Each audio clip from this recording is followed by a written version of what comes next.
నీ తల్లి తలను నరికివేయి. కోపంతో ఒక ముని తన కొడుకులందరినీ ఇలా చేయమని ఆజ్ఞాపించాడు. ఒకరి తర్వాత ఒకరు అతని 4 కొడుకులు ఈ పాపం చేయడానికి నిరాకరించారు. కాని అతని చిన్న కొడుకు వచ్చాడు. తన తండ్రి ఆదేశం మేరకు అతను ఒక ఆయుధాన్ని తీసుకొని తన తల్లిని ఒకే దెబ్బకు తగలబెట్టాడు.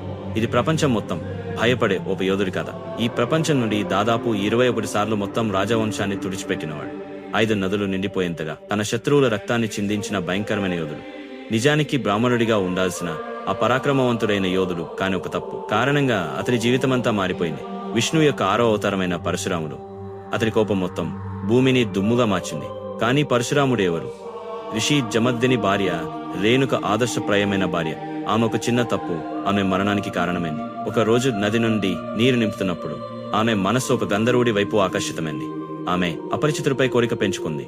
అది ఆమె పవిత్రతను దెబ్బతీసింది.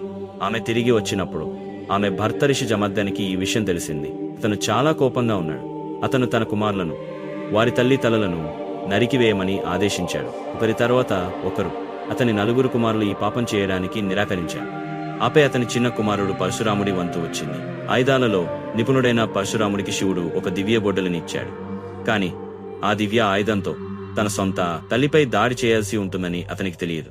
ఫుల్ వీడియో డిస్క్రిప్షన్ లో ఉంది, చెక్ ఇట్ అవుట్. ఈ వీడియో గురించి కామెంట్ చేయండి. మరిన్ని వీడియోల కోసం సబ్స్క్రైబ్ చేసుకోండి. లైక్ చేయడం మర్చిపోవద్దు.